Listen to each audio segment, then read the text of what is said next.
Olá, boa noite, bem-vindos à edição de hoje do 8 News aqui na TV 8.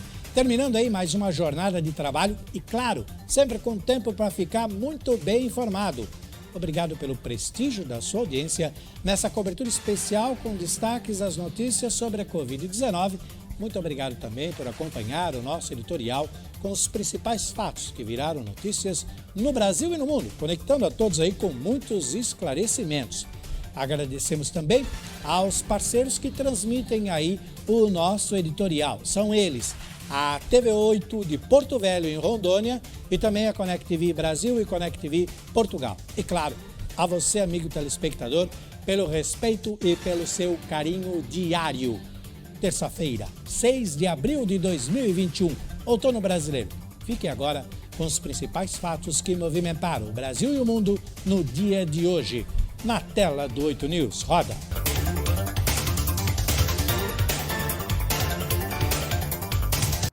Esperança de medicamento para o tratamento da Covid-19. A Anvisa recebeu pedido de uso emergencial de um remédio da empresa Produtos Roche Químicos e Farmacêuticos. Caso toda a documentação esteja correta, a Anvisa tem 30 dias para dar a resposta sobre se autoriza ou não o uso do medicamento. Também, segundo a Agência de Vigilância Sanitária, 9 estados pediram autorização excepcional para importar a vacina Sputnik V fabricada na Rússia. E o Ministério da Cidadania pediu a inclusão de profissionais do Sistema Único de Assistência Social no grupo prioritário de vacinação contra a Covid. O ministro João Roma também pediu a inclusão das pessoas que trabalham em casas lotéricas entre os grupos prioritários para a vacinação. Nesse período agora, presidente, nós vamos iniciar o pagamento do auxílio emergencial. Muitas vezes termina que presencialmente que o cidadão vai ali tirar uma dúvida, outra coisa, e eles estão, portanto, nesse fronte. E a campanha do Ministério da Saúde sobre a vacinação contra a Covid e a importância dos cuidados para evitar a doença já está no ar. Informe-se sobre a vacinação na sua cidade e continue se cuidando. Lave as mãos com água e sabão, evite aglomerações e, ao sair de casa, use máscara. Vamos em frente com a vacinação. Brasil imunizado. Somos uma só nação.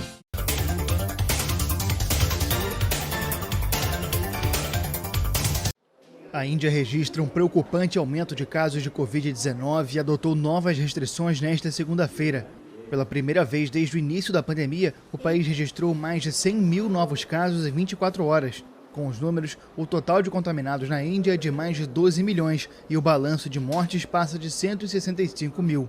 No estado de Maharashtra, o mais atingido pela doença, quase 60 mil novos casos foram registrados nas 24 horas anteriores à divulgação do boletim para uma população de 110 milhões de habitantes. Autoridades locais decidiram no domingo antecipar o toque de recolher em 1 hora, aplicar um confinamento no fim de semana e fechar bares, restaurantes, cinemas, piscinas, locais de cultos e locais públicos. Reuniões com mais de 4 pessoas estão proibidas. O primeiro-ministro Narendra Modi tenta evitar um confinamento nacional, como o de março de 2020, que teve consequências catastróficas para as camadas mais pobres da população. A Índia aplicou até o momento 80 milhões de doses de vacinas contra a Covid-19.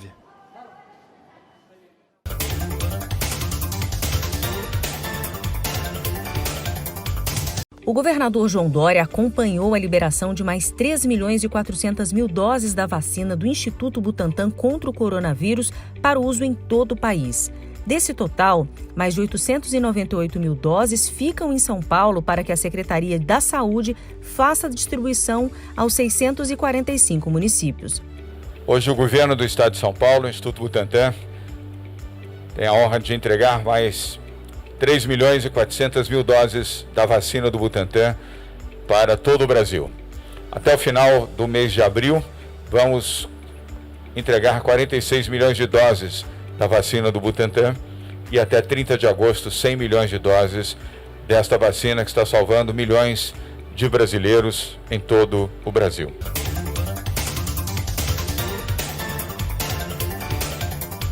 Adereços como a arma e o colete à prova de balas, itens essenciais para a segurança dos guardas municipais, ganharam companhia desde o ano passado.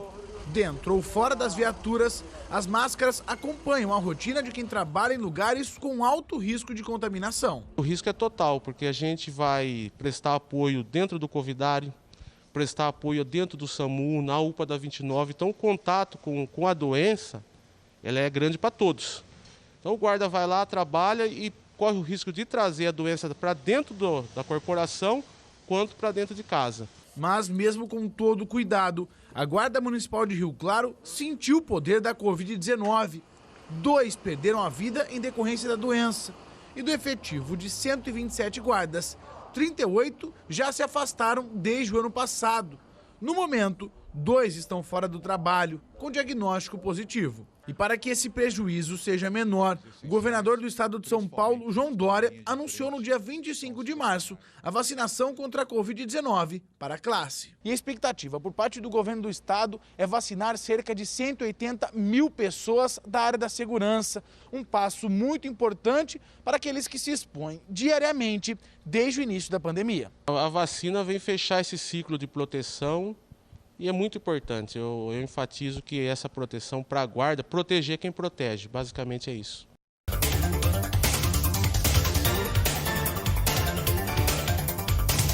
Estimulado pela melhora da situação sanitária no Reino Unido, o primeiro-ministro Boris Johnson revelou nesta segunda-feira a estratégia para reabrir as fronteiras do país.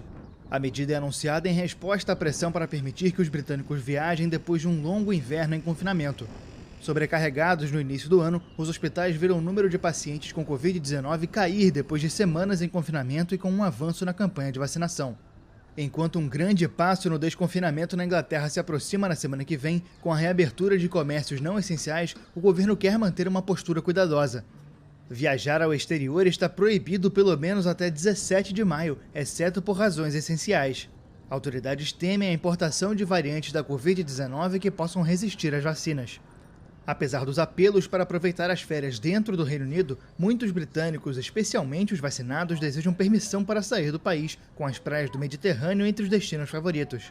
O governo também estuda testar um sistema de passaporte de saúde para aglomerações, como jogos de futebol e eventos em locais fechados. O projeto despertou críticas e foi recebido com hostilidade por dezenas de parlamentares por ser considerado discriminatório.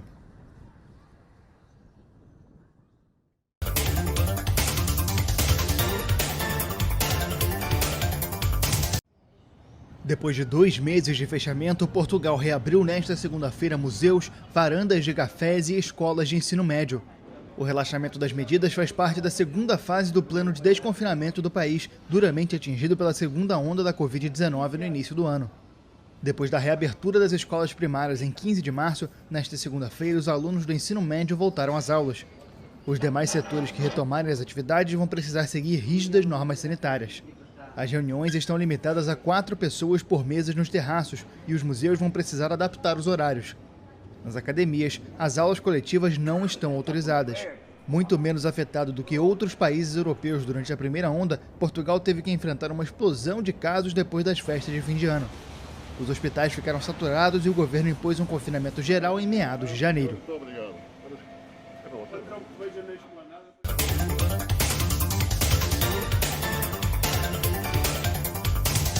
Cuidar da saúde da boca só virou realidade no Brasil a partir da década de 2000, com a criação da Política Nacional de Saúde Bucal. Desde então, os brasileiros passaram a contar com tratamentos de graça pelo Sistema Único de Saúde, o SUS. Fiz 4 extrações de siso e todos ocorreram muito bem, com muito sucesso. Nós temos muita procura pelas instruções de higiene oral, pelas profilaxias, pelas restaurações, pelas extrações e, finalmente, pelas próteses dentárias que também são feitas pelo nosso Sistema Único de Saúde. Hoje, o SUS oferece 50 procedimentos odontológicos e, no ano passado, para reforçar o atendimento, o Ministério da Saúde habilitou mais de 2.700 equipes de saúde bucal. São equipes formadas pelos dentistas, pelos auxiliares e técnicos de saúde bucal. Essas equipes, elas atuam então integradas, então elas também atuam nas unidades básicas de saúde, nos postos de saúde, e elas são orientadas por essas mesmas premissas. Elas também resolvem mais de 85% dos problemas de saúde bucal das pessoas. Por ano, o governo federal investe 90 milhões de reais em serviços dentários. E para 2021, a meta do SUS é atender um total de 40 milhões de brasileiros. A gente vai dar continuidade nessas ações que vão reforçar o cuidado em saúde bucal para melhorar a saúde bucal da população e saúde geral também.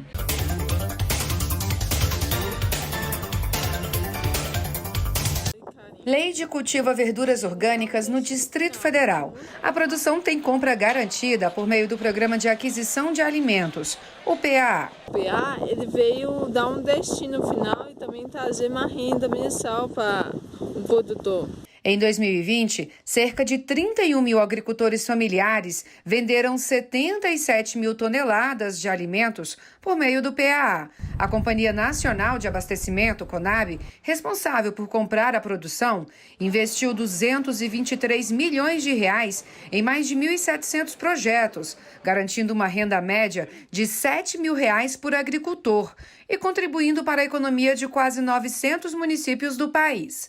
Bahia, São Paulo e Minas Gerais são os estados com as maiores participações no programa. Entre os 284 tipos de produtos adquiridos por meio do PAA, as maiores quantidades são de banana e mandioca. A garantia de plantar e ter para quem vender a produção beneficiou principalmente mulheres. Elas são cerca de 74% dos agricultores atendidos pelo PAA. Aliás, ter mulheres entre os produtores é um ponto positivo para conseguir participar do programa. Essa participação se deve muito à dinâmica operacional do programa e que também a gente instituiu que desde uns 3 ou 4 anos atrás, os projetos que tivessem a maior participação de mulheres seriam projetos que teriam melhor pontuação, seriam projetos prioritários para contratação. Então, quanto mais mulher no projeto, maior a chance desse projeto ser contratado. Os povos de comunidades tradicionais, indígenas e quilombolas também participam do programa. Juntos, eles representam 15% dos agricultores contemplados no PAA. Garantia de renda para quem produz e de alimentação saudável para quem recebe o produto do campo. Muito bem, nós vamos para um rápido intervalo e a seguir você continua acompanhando os principais fatos que movimentaram esta terça-feira, 6 de abril de 2021. O 8 News volta em instantes com mais uma rodada de notícias e também com a previsão do tempo. Então, não sai daí, fica com a gente, eu estou te esperando.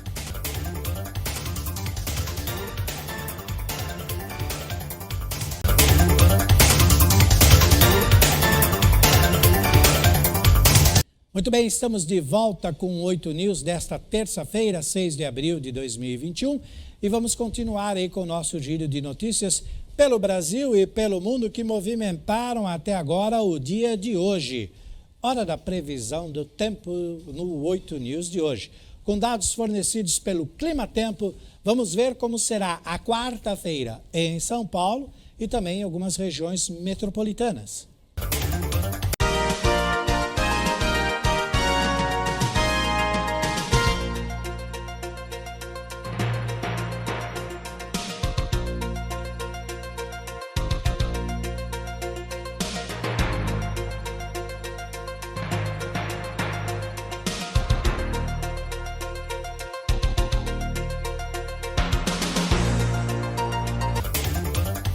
Tá então a previsão do tempo para a quarta-feira em algumas regiões metropolitanas de São Paulo, incluindo aqui a nossa capital. E olha, ainda na edição de hoje, você irá acompanhar a previsão para outras cidades.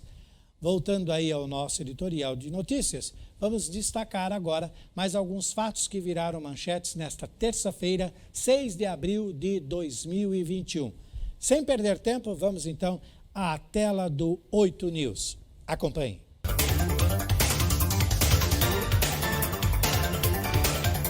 Dezenas de pessoas morreram neste domingo em inundações e deslizamentos de terra no leste da Indonésia e no Timor-Leste. Autoridades temem que o número de vítimas seja ainda maior. As torrenciais chuvas provocaram inundações e levaram ao caos a Ilha de Flores, onde a maior parte da população é católica, horas antes do início das celebrações da Semana Santa. Dezenas de casas foram cobertas pela lama, enquanto pontes e estradas foram destruídas. Meteorologistas esperam que as condições climáticas extremas continuem durante toda a semana na região. Na Indonésia, as inundações também afetaram a cidade de Bima, na província vizinha das Ilhas de Sonda Ocidentais. Represas transbordaram e submergiram quase 10 mil casas depois de 9 horas de chuvas. Deslizamentos de terra e inundações repentinas são habituais no arquipélago indonésio, especialmente durante a temporada de chuvas, mas ambientalistas apontam o desmatamento como um fator que favorece os desastres. A Agência Nacional de Gestão de Catástrofes calcula que 125 milhões de indonésios, aproximadamente metade da população do arquipélago, vivem em áreas de risco de deslizamentos.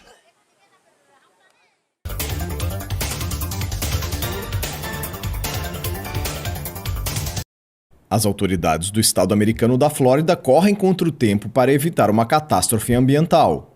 Uma barragem com rejeitos tóxicos na região da Baía de Tampa começou a vazar há alguns dias e agora corre o risco de romper a qualquer momento, despejando 2 bilhões de litros de água contaminada no meio ambiente. O governador da Flórida, Ron DeSantis, declarou estado de emergência no sábado e mais de 300 casas próximas do reservatório foram evacuadas.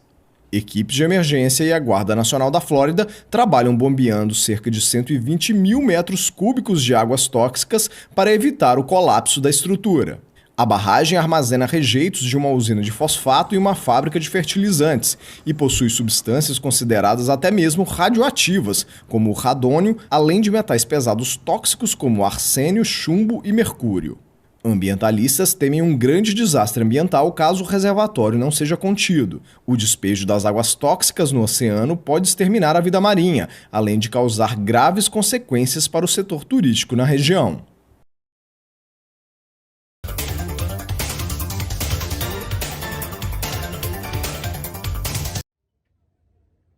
O naufrágio de uma balsa deixou vários mortos em Bangladesh. As autoridades informaram nesta segunda-feira que cerca de 50 passageiros estavam a bordo.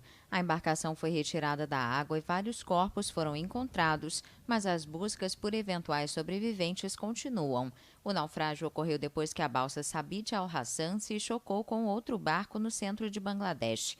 O acidente ocorreu no rio Chitalaxia, após ter zarpado da cidade de Narayanganj, a 20 quilômetros da capital Dhaka. Segundo um funcionário do governo, o destino era o distrito vizinho de Mushinganj. Um membro da polícia local disse à AFP que a balsa transportava muitos passageiros ansiosos para deixar a cidade, depois que o governo decretou um confinamento nacional de 7 dias a partir de segunda-feira para lidar com o recente aumento de casos de Covid-19. Os acidentes com balsas são frequentes em Bangladesh, país localizado em um delta atravessado por centenas de rios. Milhões de pessoas dependem dessa forma de locomoção, especialmente na região costeira do sul do país, mas as embarcações costumam estar sobrecarregadas e navegam em más condições. Em junho do ano passado, pelo menos 32 pessoas morreram no naufrágio de uma balsa que colidiu com outro barco em Dhaka.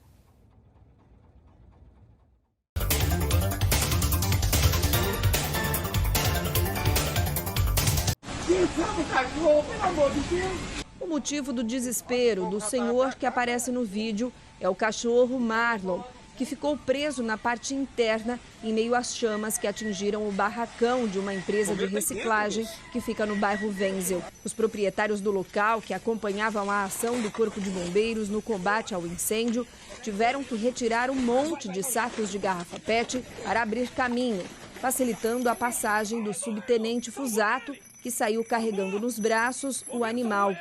Apesar do susto e de algumas queimaduras pelo corpo, Marlon saiu andando e recebeu cuidados dos tutores e de um veterinário ainda no local. A enorme fumaça preta que se levantou pôde ser vista em diferentes pontos da cidade. O Corpo de Bombeiros levou cerca de 3 horas para controlar o fogo, que destruiu 150 metros quadrados, a metade da área total do barracão.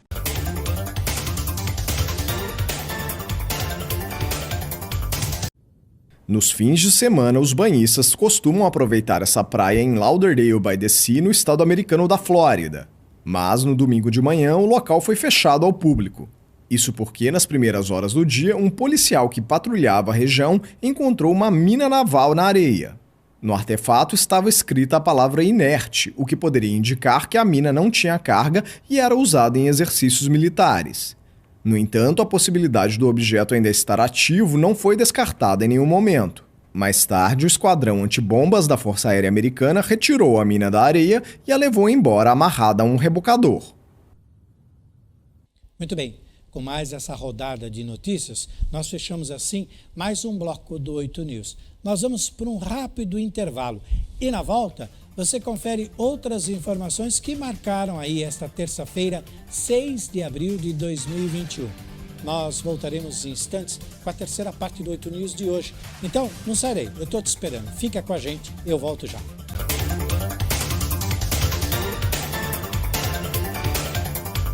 Muito bem, estamos de volta e agora é hora de notícia, hora de ficar muito bem informado. Vamos destacar outros fatos que movimentaram o noticiário no Brasil e no mundo nesta terça-feira, 6 de abril de 2021. E vamos aí a mais um giro de notícias na tela do 8 News. Confiram. Vamos agora atualizar os números do triste balanço sobre a pandemia com o nosso demonstrativo aqui do país, conforme o último boletim divulgado pelo site oficial do Ministério da Saúde, Covid-19, Painel Coronavírus Brasil, que foi emitido ontem, segunda-feira, dia 5 de abril, às 17 horas e 45 minutos. Vamos lá então. O número acumulado de casos confirmados da doença é de 13.013.601.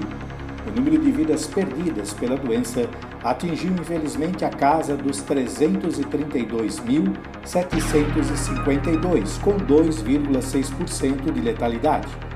E o número de casos recuperados é de 11.436.189, o que representa cerca de 87,87% do total. São Paulo, epicentro da doença no país, registrou 2.532.047 casos confirmados da doença, com 77.165 óbitos. Vamos conferir também o balanço em alguns outros estados, começando pelo Rio de Janeiro, onde o número de contaminados chegou a 659.237 e o número de vidas perdidas a 37.693. Em Minas Gerais, 1.159.039 pessoas foram contaminadas e 25.713 infelizmente morreram até agora. No Rio Grande do Sul, foram até o momento 860.924 contaminações e 20.600 mortes. Em Rondônia, o número de contaminados pela Covid-19 é até agora de 190.995 e o número de mortos chegou a 4.327. E ontem o mundo ultrapassou a assustadora marca dos 132.300.000 casos de Covid-19. De acordo com dados compilados pela Universidade Johns Hopkins, agora são 132.381.636 pessoas infectadas pelo coronavírus em todo o planeta. E o número de mortos corresponde a 2.872.805. Os Estados Unidos lideram esse triste balanço. E o Brasil ocupa a terceira posição no painel, atrás da Índia. Esses dados também foram atualizados na noite de ontem. Já o balanço da vacinação contra a Covid-19 desta terça-feira, 6 de abril, apontou que 20.023.132 pessoas já receberam a primeira dose da vacina contra a Covid-19. O número representa 9,46% da população brasileira. A segunda dose já foi aplicada em todos os estados e no Distrito Federal em 5.595.929 pessoas, cerca de 2,64% da população do país. No total, 25.619.061 doses foram aplicadas em todo o país. No estado de São Paulo, 10,67% da população foi vacinada com a primeira dose até agora, o que representa 4.938.851 pessoas. 3,73% da população de São Paulo recebeu a segunda dose, ou seja, 1.727.088 pessoas. No total, o estado de São Paulo já vacinou 6.301.999 665.939 pessoas.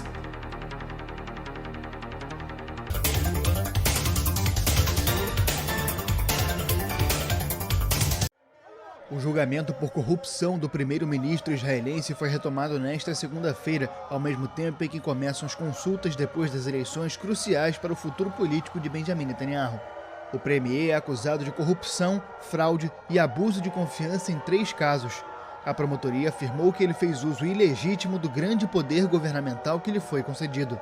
Netanyahu compareceu ao tribunal em Jerusalém para as declarações iniciais da promotoria e saiu antes do anúncio das primeiras testemunhas. Do lado de fora, grupos de manifestantes exibiam cartazes com protestos contra o primeiro-ministro. Há vários meses, todos os sábados, grupos se reúnem em frente à residência oficial para exigir a renúncia de Netanyahu. Também nesta manhã, o presidente de Israel, Reuven Rivlin, começa as negociações para a formação de um governo com os líderes dos partidos. O Likud de Netanyahu venceu as eleições, mas não conseguiu maioria para formar um governo estável.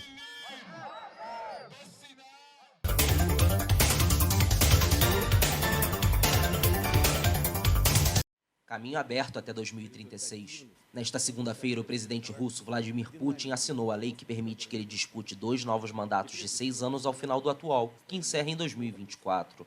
Publicada no Diário Oficial do Governo Russo, a legislação foi aprovada pelo parlamento em março, após um referendo constitucional organizado em 2020. Após chegar ao poder no ano 2000, Putin sempre se recusou a falar sobre sucessão e eliminou toda a competição política real em 2 décadas, restringindo a oposição e a mídia independente. Ele deveria, em teoria, encerrar sua carreira ao final de 2024, já que a lei russa não permite que um presidente exerça mais de 2 mandatos consecutivos. Mas, de acordo com a nova legislação, a restrição não se aplica aos que ocupavam o cargo de chefe de Estado antes da entrada em vigor das alterações à Constituição. A reforma ocorre em um momento em que, de acordo com pesquisas, Putin tem uma popularidade de mais de 60%, apesar da pandemia, economia desacelerada e reformas sociais impopulares em 2018. Esta não é a primeira vez que o presidente atinge o limite de 2 mandatos. Em 2008, ele assumiu o cargo de primeiro-ministro e deixou o Kremlin para Dmitry Medvedev, mas voltou à presidência em 2012, quando foi eleito novamente.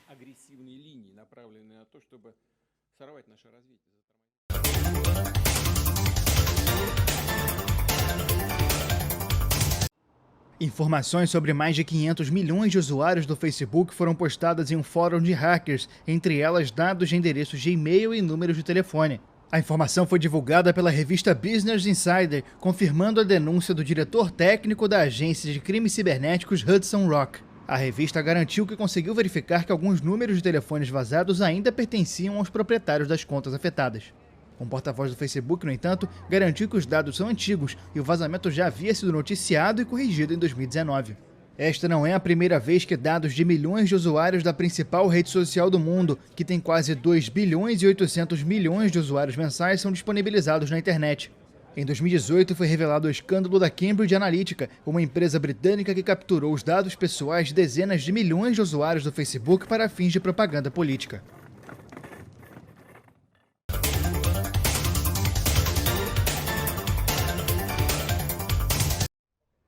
Conquista para o Google. A Suprema Corte dos Estados Unidos concedeu nesta segunda-feira ao gigante da tecnologia uma importante vitória em sua longa batalha contra a Oracle sobre direitos autorais. O tribunal considerou que o uso da linguagem de programação Java para desenvolver o sistema operacional de telefonia móvel Android foi justo. A decisão foi acompanhada de muita expectativa, como um parecer-chave sobre a questão dos direitos autorais na era digital, que também isenta o Google de pagar bilhões ao seu rival tecnológico. O caso decidiria se a proteção dos direitos autorais deveria se estender às interfaces de programação de aplicativos, fragmentos de códigos que permitem que programas e aplicativos trabalhem juntos, e se assim fosse, se a Google fez um uso justo do material. O processo chamou a atenção de todo o setor tecnológico e das indústrias criativas, aquecendo o debate sobre até onde deve chegar a proteção dos direitos autorais dos fragmentos de códigos informáticos. 2 julgamentos separados terminaram com a determinação de que a interface de software da Google não usou o código Java de forma desleal, salvando a gigante da internet de uma possível penalidade de vários milhões de dólares. A Oracle, que adquiriu os direitos da Java em 2010 ao comprar a Sun Microsystems, que apoiou o uso da Java para Android por parte da Google, pediu 9 bilhões de dólares em danos em sua demanda inicial. Segundo a Google, uma vitória para a Oracle anularia a visão dos desenvolvedores de software de que são livres para usar as interfaces de software existentes para criar novos programas. Vamos para mais um rápido intervalo e a seguir você continua acompanhando os principais fatos que movimentaram esta terça-feira, 6 de abril de 2021. O 8 News volta em instantes com a reta final de notícias e também com mais uma previsão do tempo. Então faz o seguinte, não sai daí, fica com a gente porque eu já volto. Eu estou te esperando.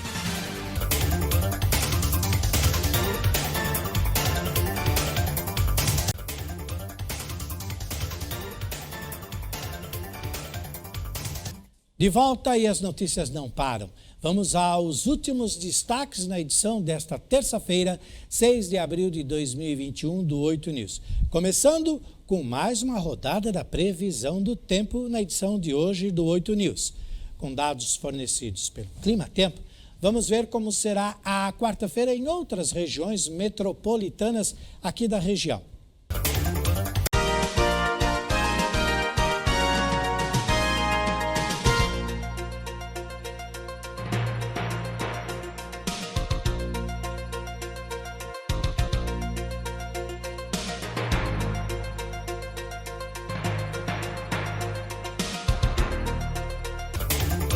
Tá aí, então, você conferiu a previsão do tempo para quarta-feira em algumas outras regiões metropolitanas de São Paulo.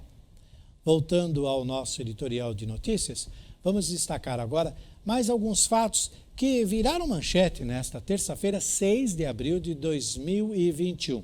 Sem perder tempo, vamos então até a tela do 8 News acompanhar todas essas notícias que viraram destaque no dia de hoje. Acompanhe.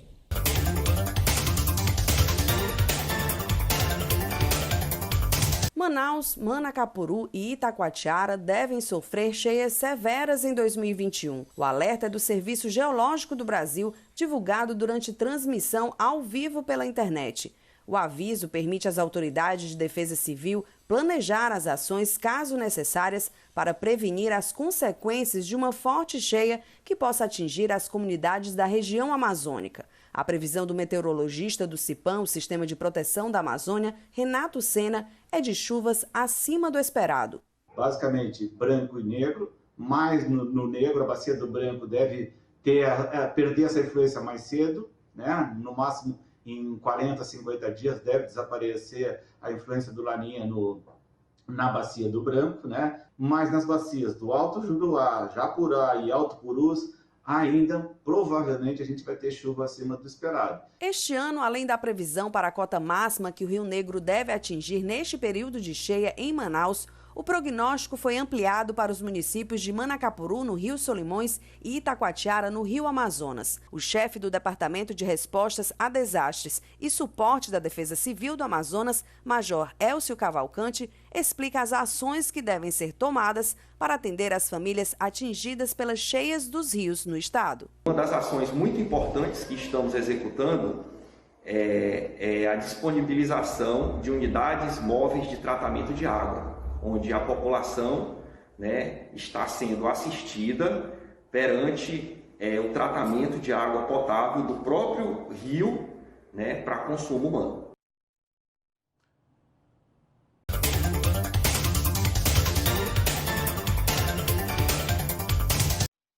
Órgãos de trânsito e instituições de segurança pública podem consultar o Registro Nacional de Acidentes e Estatísticas de Trânsito, o RENAEST, pelo site do Denatran. A sociedade civil também terá acesso.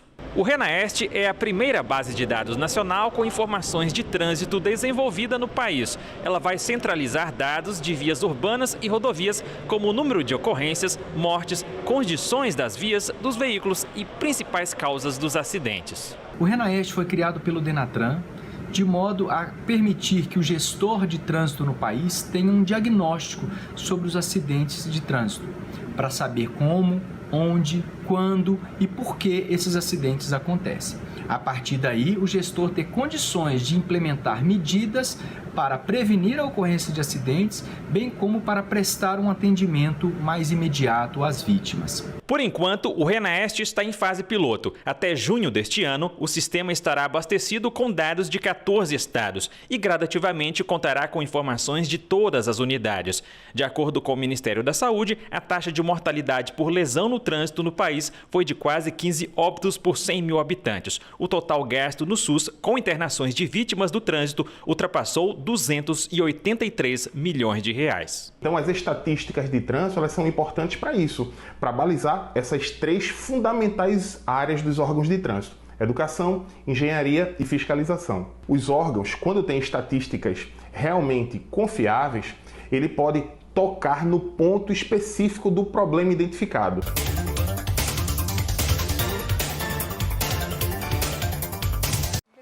Maria Lourdes chega ao Parque Metropolitano La Sabana de San José para fazer terapia. Cavalos de quarto de milha da Polícia Montada da Costa Rica são usados para realizar uma técnica chamada de ecoterapia. Maria tem 18 anos e possui paralisia cerebral.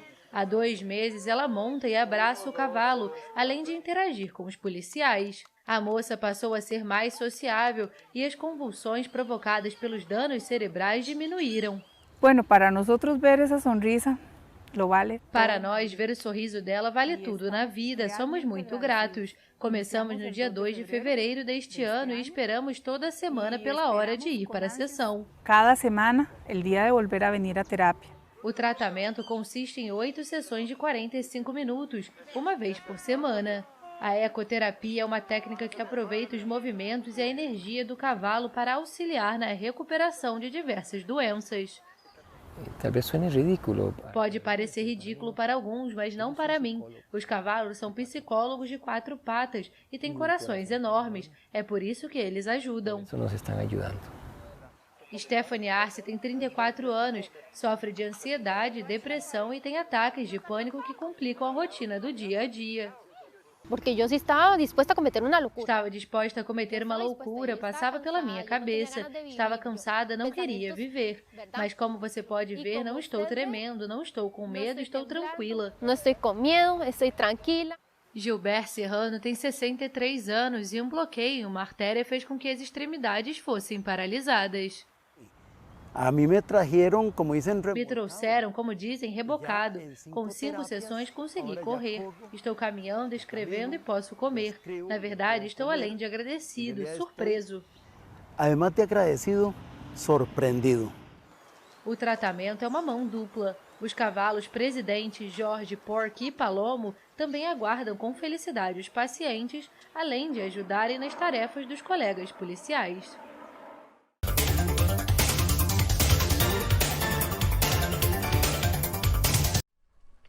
É uma tendência mundial. A pandemia de Covid-19 aumentou os pedidos de adoção de animais de estimação em muitos países.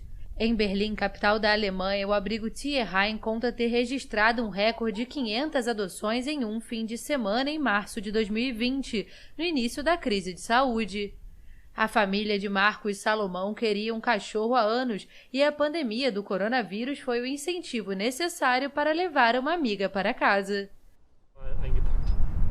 Foi uma decisão espontânea e nem conhecíamos a Ushi, só sabíamos o que nos falaram sobre ela, que era boa para a família, para crianças. Todas essas coisas são importantes para nós. Por meses, os alemães foram privados de restaurantes, clubes esportivos e até recentemente de algumas lojas. Mas mesmo com a pandemia, eles podem passear com os pets para onde quiserem, sem restrições. Uma pandemia é obviamente um momento em que ficamos muito em casa, confinados. Isso significa que trabalho em home office e as crianças também ficam muito em casa. Por isso é um bom momento para acostumar um cachorro com a família. Às vezes o cão faz o que você pede e às vezes não. De acordo com o abrigo Tierheim, a demanda é muito alta e as organizações de proteção animal praticamente não têm mais animais. Isso fez o comércio ilegal crescer. Marte é um Staffordshire Terrier de 1 ano e meio. Ele foi importado ilegalmente da Romênia e trancado em um porão antes de chegar ao abrigo, onde recebeu tratamento para diversos problemas de saúde e dificuldades de equilíbrio.